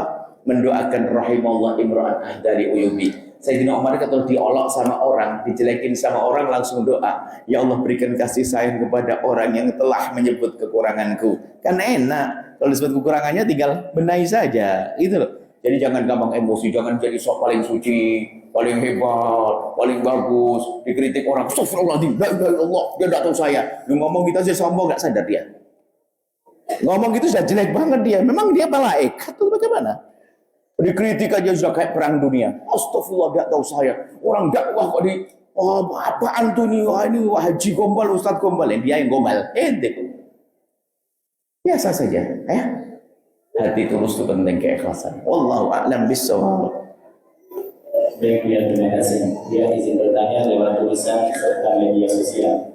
Assalamualaikum warahmatullahi wabarakatuh. Assalamualaikum warahmatullahi wabarakatuh. Semoga Buya Yahya selalu diterima Allah Subhanahu wa taala. Buya izin bertanya. Saya bekerja di sebuah perusahaan Jombang Batang. Adalah salah satu cabangnya. Namun setelah bergabung, saya baru mengetahui kantor pusat yang berlokasi di Eropa ternyata mendukung gerakan LGBT. Bagaimana hukumnya, Buya? Syukran. Assalamualaikum warahmatullahi wabarakatuh. Salam. Jadi gini, wahai hamba terkasih Allah. Saya tidak tahu, dia sudah nyebut merek dan sebagainya. Adabnya di majelis kita tidak menyebut merek, tidak menyebut label, tidak menyebut ini, karena kita tidak tahu yang sesungguhnya. Jangan-jangan kita salah informasi, kan begitu ya. Padahal enggak dibilang iya, cuman begini kaidahnya. Anda itu perlu jihad. Jihad itu bermacam-macam caranya. Jihad harus nyawa kita hilang. Ada jihad kekayaan kita hilang, kita berderma infak. Seperti kasus Palestina, kita keluar duit dan sebagainya. Kadang jihad kita cukup tidak membeli. Kadang jihad kita tuh macam-macam. Jadi jihad itu bermacam-macam. Nah, termasuk jihad kita adalah misalnya saya bekerja di sebuah perusahaan. Ternyata perusahaan itu adalah memusuhi kemanusiaan. Memusuhi Palestina misalnya. Atau mendukung kemungkaran, saya tidak tahu produk apapun misalnya. Kok saya bekerja, jihad saya adalah, jihad saya bukan saya harus mati, tidak. Jihad saya adalah, saya harus berani keluar dari tempat tersebut. Karena apa? Kalau saya terus di sini, maka saya akan mendukung kehancuran di Palestina. Saya akan mendukung misalnya LGBT, saya akan mendukung ini. Kalau betul, kita harus jihad dong. Dan Allah Maha tahu, jihad kita hanya kehilangan pekerjaan. Mungkin Anda berkata, ya kan tidak semua orang kuat imannya. Nah kan? Tidak kuat imannya. Loh, sekarang kita belajar menguatkan iman dong. Jangan menyerah semuanya dong. Kalau menyerah semuanya kacau. Kapan kita akan membuat perubahan? Jadi kalau betul sebuah perusahaan misalnya ternyata mendukung ketidakbaikan, itu kan umat yang rusak. Misalnya sebuah perusahaan mendukung Israel yang untuk menghancurkan Palestina, kita harus berani. Tapi ini kan yang bekerja di sini kan orang Islam loh. Orang Islam yang bekerja pun diajak. Termasuk hari ini kita bicara boykot dan sebagainya. Ada yang berkata yang diboykot itu kan juga perusahaan yang bekerja kaum muslimin. Loh, seandainya umat Islam itu semuanya kompak, lihat. Nanti yang akan terangkat produk saudara kita. Anda di sebuah kota, itu gara-gara sebuah air yang diindikasi sebuah kota. Sebuah air diindikasi itu mendukung Israel, lalu dia tidak membeli air itu. Ternyata yang terangkat adalah air tetangga kita, air saudara kita. Lah kita kan pengen saudara kita maju. Harus begitu dong. Kita harus punya kekuatan. Jadi kami himbau kepada siapapun yang bekerja di tempat yang ternyata tidak mendukung kebaikan, atau terbukti mendukung kemungkaran, atau terbukti mendukung kedzaliman, maka jihad Anda bukan harus mati, jihad Anda bukan keluar duit, jihad Anda cukup bagaimana membuat perubahan di situ, atau Anda keluar, atau Anda cari kerjaan lain, bumi Allah luas. Ya terus berani, jihad kita semacam itu. Nah, tapi saya belum berani hari ini. Ya kalau belum berani hari ini, persiapkan dulu mungkin minggu depan. Minggu depan, ya mungkin tahun depan. Yang jelas di hati Anda harus ada gerak, ada greget bahwasanya aku harus hijrah. Ya gitu dong. Ada orang berbeda-beda kekuatannya. Ada langsung keluar hari ini, saya bisa. Termasuk urusan produk. Saya produk hari ini kayak belum bisa. Stok saya sebanyak ini, gimana nanti? Tapi insya Allah setelah ini saya akan berubah. Loh, boleh. Jadi sesuai dengan kemampuan masing-masing di dalam meraih kebaikan. Ada orang bisa hijrah hari ini. Yang nggak boleh adalah begini. Oh, apa-apa dan nanti gimana lagi cari makan. Itulah yang merusak mentalnya. Nggak boleh seperti itu. Nah, kemudian di sisi lain, jika Anda melihat saudara Anda masih bekerja di tempat yang belum baik, jangan biasa Anda merendahkan. Mungkin dia setiap malam sudah nangis loh ya, cuman belum ada solusi. Merendahkan orang lain juga nggak boleh. Apakah dia bekerja di tempat riba? Yang jelas kita cukup menyebutkan bahasanya itu nggak baik, selesai tanpa mencaci. Kita ingatkan saudara kita bekerja di tempat tersebut adalah haram, nggak boleh, cukup sampai di situ. Jangan caci, dasar kau gombal, sholat ke masjid masih ngomong kerja di situ, sholat, nggak perlu begitu. Karena dia mungkin sudah menangis setiap malam ingin hijrah tapi belum bisa, belum ada dukungan bermacam-macam. Jadi tolonglah, jangan memandang orang lain dengan pandangan merendahkan. Mungkin dia menangis, mungkin dia masih urusan dengan riba, mungkin perusahaannya betul kayak tadi itu yang dikatakan, mungkin dia sudah ingin hijrah tapi belum bisa saat itu. Karena dia mungkin, aduh kalau hijrah sekarang, ini utang saya banyak, aduh gimana, mungkin macam-macam. Tapi yang jelas semuanya harus niat untuk meninggalkan ketidakbaikan. Biarpun tidak bisa hari ini, mungkin esok, mungkin tidak esok, minggu depan, atau mungkin tahun depan target saya tahun depan harus meninggalkan kekotoran ini. Itu indah seperti itu. Allah Maha tahu kok niat hijrah sudah dianggap hijrah, niat tobat sudah dinilai tobat oleh Allah. Wallahu a'lam bishawab. Baik, yang cukup untuk mengulang kemudian ibunya berkenaan dengan mendidik anak. Kami himbau hari ini, Anda rindukan anak Anda. Ada sekarang itu sudah tren gaya pondok pesantren. Memang di luar bukan berarti tidak bisa baik. Oh, banyak anak di luar juga baik. Cuman hari ini begitu mengerikan pergaulan di luar. Kalau ada seorang anak katanya ingin jaga ibu, oh tidak, tetap ibunya yang jaga anak. Kemudian yang sibuk siang malam, pagi berangkat, sore pulang, yang sangat susah untuk mengontrol anaknya, memperhatikan anaknya. Kami berusaha untuk menghadirkan pondok-pondok pesantren di Nusantara ini. Termasuk diantaranya adalah kita juga ada pondok pesantren tingkat SMP yang ada di Batam, tingkat SMP yang ada di Pekanbaru, dan insya Allah akan kita kembangkan. Nah, maka cuman gini, di pondok ini mohon maaf ini kami ajari sedikit cerdas hitung-hitungan. Di pondok itu kan bayar ya. Ada sebagian orang berkata pondok bayar mahal, nggak tahu mahalnya berapa, saya nggak tahu. Anggap saya 1.500.000 kayak atau 1 juta misalnya. Seperti di pondok kita ini, biarpun bayarnya sebegitu, tapi anak itu dibatasi makan di situ, ya kan? Mau belanja juga sangat terbatas, uang sakunya pun dibatasi. Kalau ada yang berkata di pondok masih mahal, suruh hitung-hitungan dengan yang ada di rumah. Mohon maaf, waktu anak Anda sekolah SMP minta motor, berapa harga motor? Pakai air sungai, pakai bensin.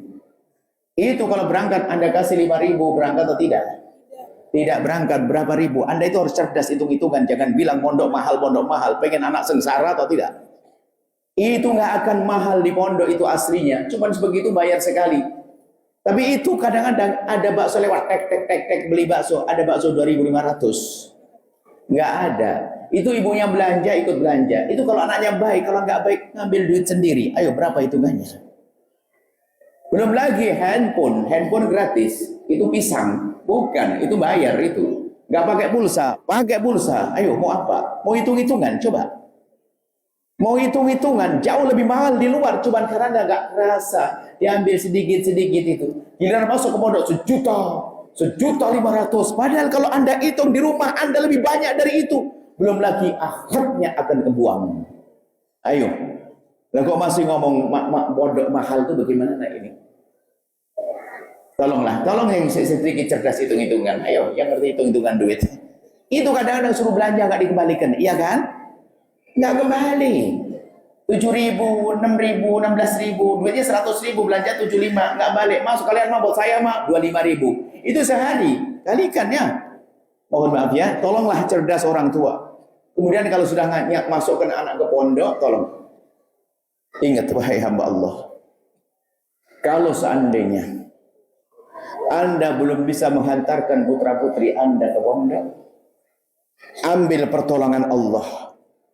Rindukan anaknya orang lain untuk tinggal di pondok. Mungkin anak Anda nggak mau.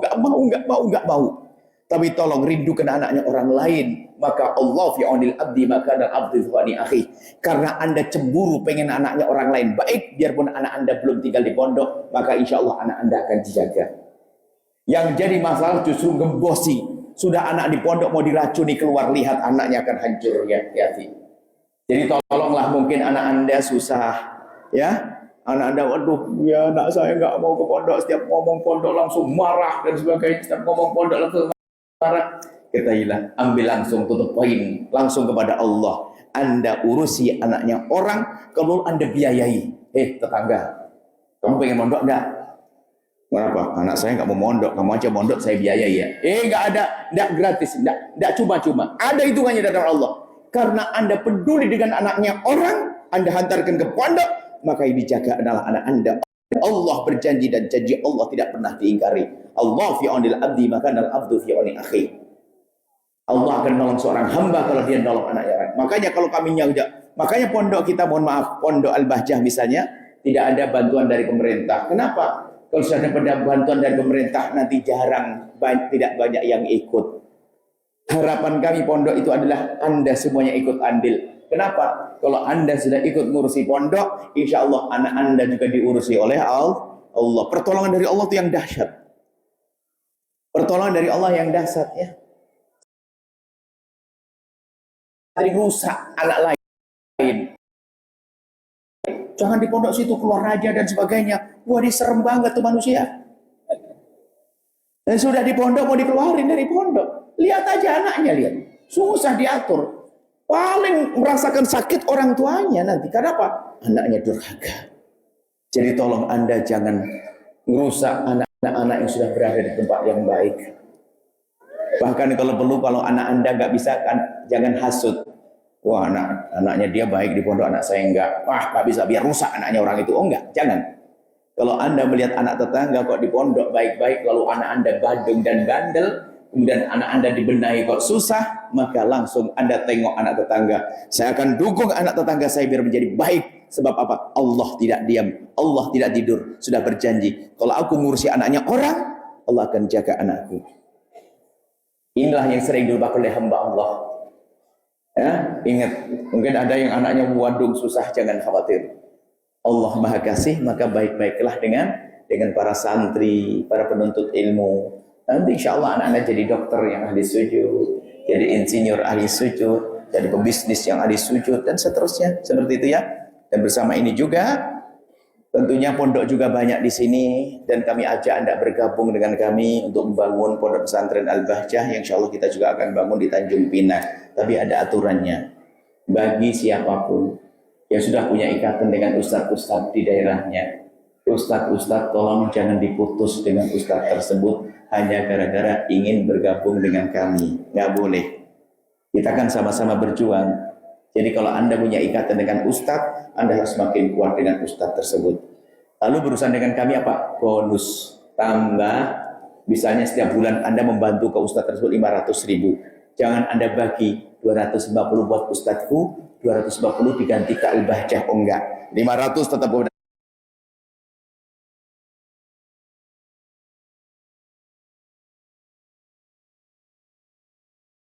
ustadz Anda. Cuman kami tawarkan program agar Anda semakin tinggi pangkat Anda. SMP di Pekanbaru. Dan insya Allah segera akan kita wujudkan SMA. Tahun ini kita belum punya SMA, tapi masih dibawa ke Cirebon. Ada di Cirebon, ada di Bogor, ada di Cianjur, nanti ada di Tangerang juga, ada di Tulungagung, ada di Blitar. Insya Allah ada SMP kita ada di mana-mana. Ibu-ibu yang solehah, bapak-bapak yang soleh, tolong perhatikan anak-anak Anda.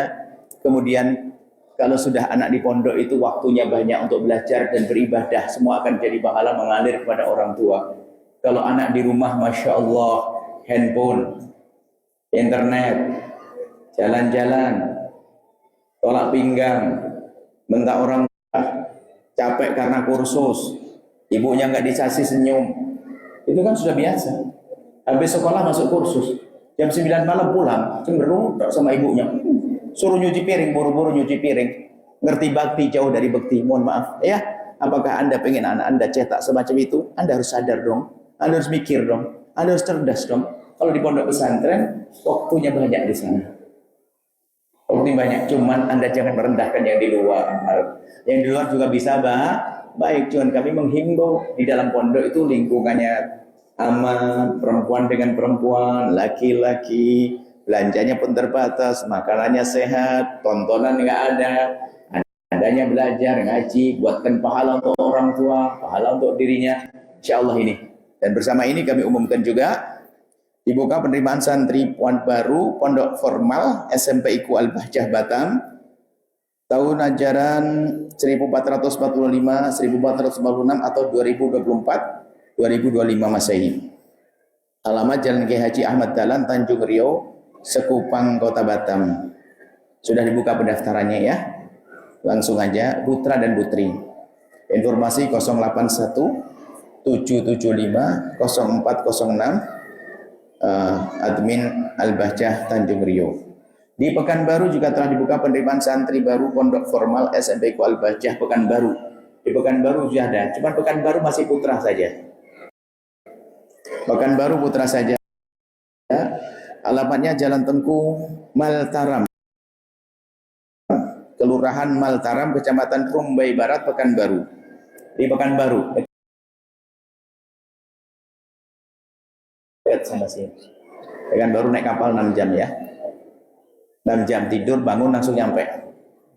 Ya, informasi 0813 7228 3311 Pekanbaru, Masya Allah. Bismillah. Yang di Pekanbaru. Kemudian juga ingin bergabung dengan infak rutin Al-Bahjah, kami tetap menyeru. Kami tetap membuka peluang dengan catatan jangan putus dengan guru-guru Anda, ustadz-ustadz Anda yang Anda rutini, Anda istiqomai. Bisa melalui canceling yang sudah disebar, karena canceling itu sebetulnya untuk melatih Anda sisa-sisa uang belanja. Anak kecil kita ajari untuk derma, infak, kecil-kecil. Kalau bapaknya bukan itu bukan untuk bapaknya itu anaknya itu.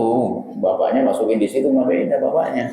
Itu anak-anak kecil biar diajari belanja. Kamu beli apa sayang? Beli bakso Umi. Ada sisanya enggak? Ada masukin sini. Itu canceling. Kalau abahnya transfer. Bapaknya kok canceling juga ini. Ya.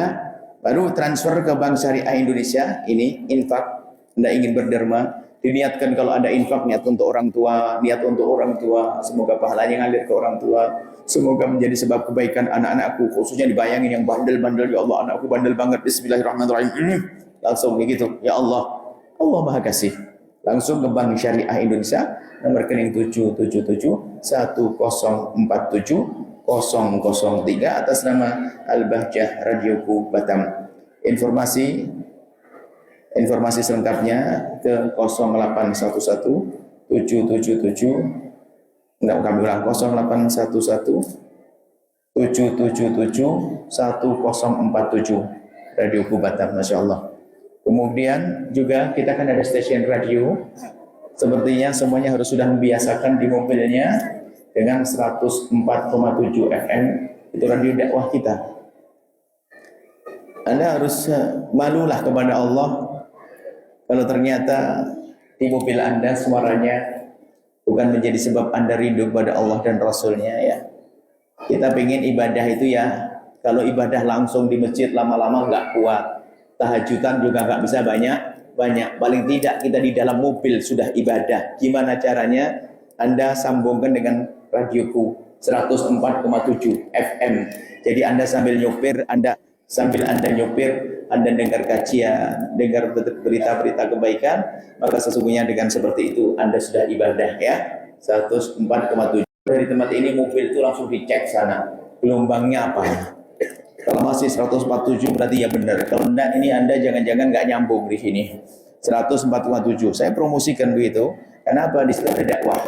Ada lagu-lagu nasyid Islami, nasyid bangun jiwa kita. 104,7. Baik. Itu radionya. Adapun yang kenal media sosial dan sebagainya tentu ada di YouTube, dan yang nggak kenal YouTube, ahsan, lebih bagus nggak usah kenal YouTube. Yang sudah terlanjur kenal YouTube barangkali ada Al-Bahjah TV. Di Al-Bahjah TV di YouTube itu ada kita sama Buya Yahya official. Kemudian untuk anak-anak kecil ada nasyid Islami, itu adik-adik di AB Kreatif. AB Kreatif nanti adalah Di situ ada nasihat-nasihat buat anak-anak dan juga anak-anak dewasa, tapi yang kita kemas untuk membangun jiwa dan akhlak yang mulia. Itu saja. Jadi apa? Al-Bahjah TV YouTube-nya, Uya Yahya Official, Umi Fairuz Ar-Rahbini, Abi Kreatif. Itu mungkin seputar-putar itu Anda akan menemukan informasi-informasi baru tentang dakwah. Baik. Kemudian radio kita ini kan radio perlu dirawat. Ini adalah peluang Anda untuk bisa berjuang. Anda tidak usah ceramah, tapi Anda dapat pahala ceramah. Anda tidak usah ngaji, Anda dapat pahala ngaji. Hidupkan radio ini. Karena radio perlu biaya besar untuk bisa mengirim suara sampai Singapura. Singapura akan masuk biaya sampai Johor Baru. Nah, ini kan perlu biaya. Maka di sini perlu komputer, mixer radio, mixer itu ada, audio prosesor, kemudian ini ada lelang ya, maksudnya lelang sukarela tentunya, bukan mau lelang bikin malu. Anda bisa membayari semuanya. Itu perlu dana besar. Bisa uang tunai, transfer, ada kupon dibagi-bagi, Anda boleh ngambil satunya 50.000, Anda ngambil 10 berarti 500.000 dan seterusnya. Yang penting jangan sampai Anda tidak bergabung. Ini untuk program kesinambungan radioku Al-Bahjah, radioku dakwah dengan akidah yang Allah ridhoi insyaallah. Kemudian cukup sampai di sini. Tabligh akbar hari Kamis besok di Masjid Al-Uswah Air Raja Tanjung Pinang. Silakan besok. Saya kira kami yakin bahasanya Tanjung Pinang Batam adalah lebih dekat daripada Tanjung Pinang Cirebon.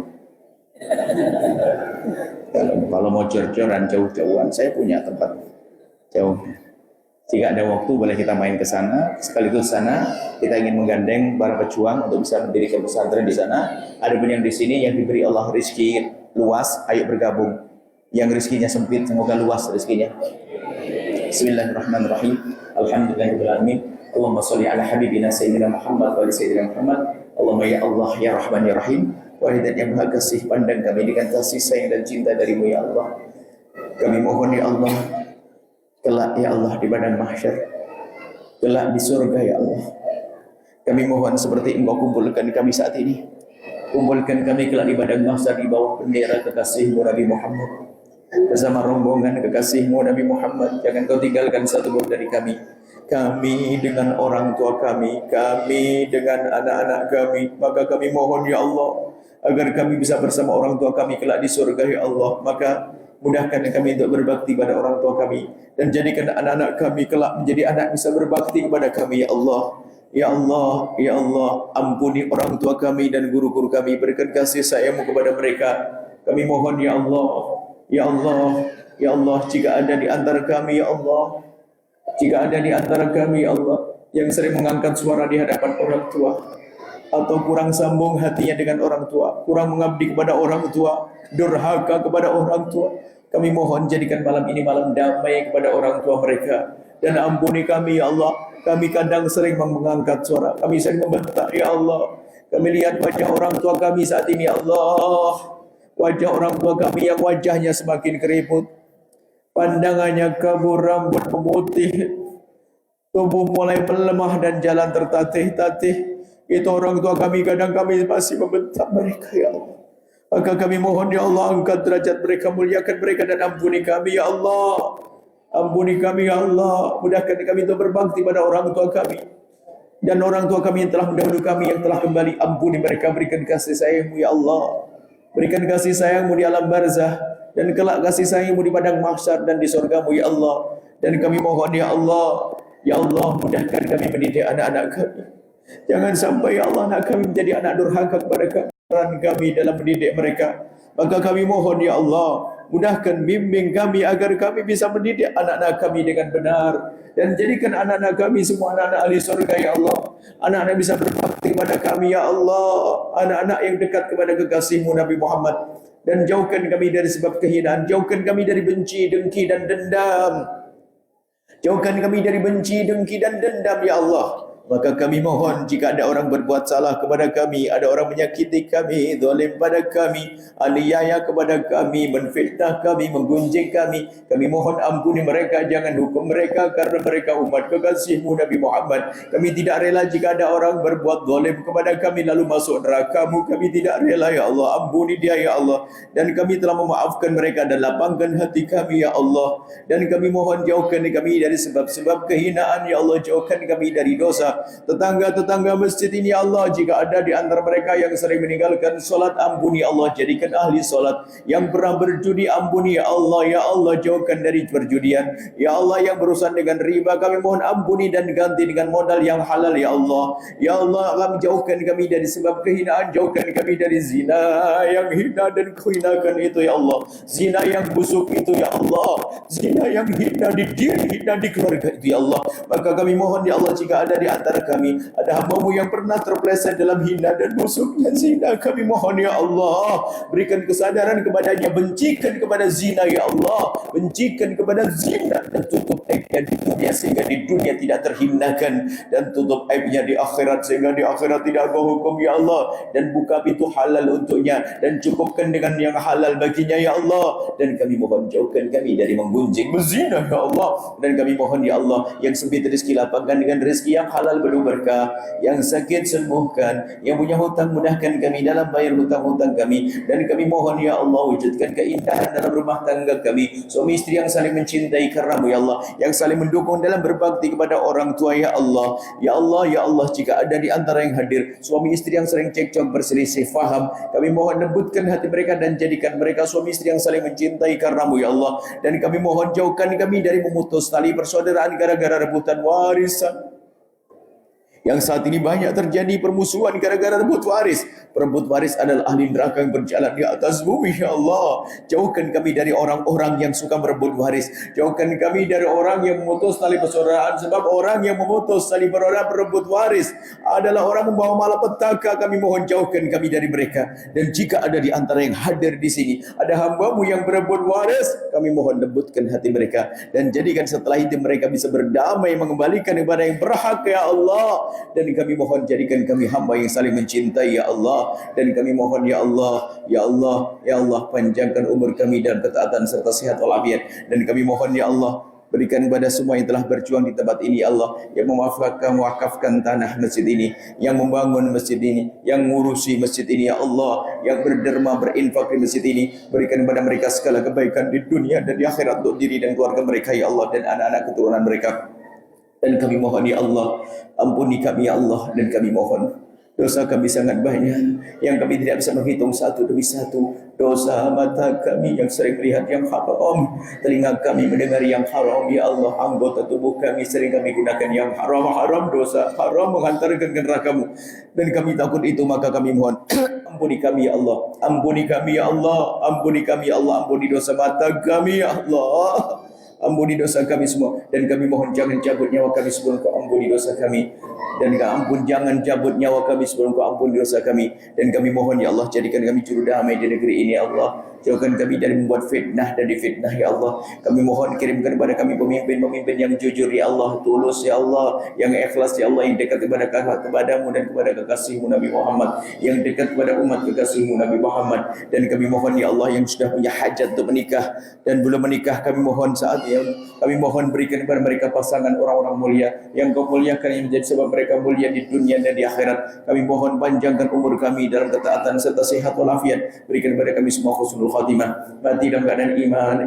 Dan kami mohon ya Allah, jadikanlah ucapan kami di akhir hayat kami kelak saat Engkau hendak mencabut nyawa kami. Kami ingin saat itu ya Allah, hati dan lidah kami mampu mengucapkan kalimat agung dan mulia, la ilaha illallah sayyidina Muhammad Rasulullah, la ilaha illallah sayyidina Muhammad Rasulullah, la ilaha illallah sayyidina Muhammad Rasulullah sallallahu alaihi wasallam.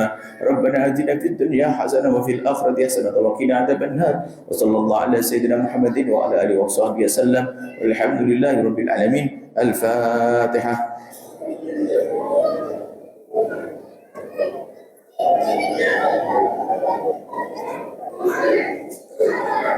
Terima kasih, mohon maaf dan mohon selalu Assalamualaikum warahmatullahi wabarakatuh.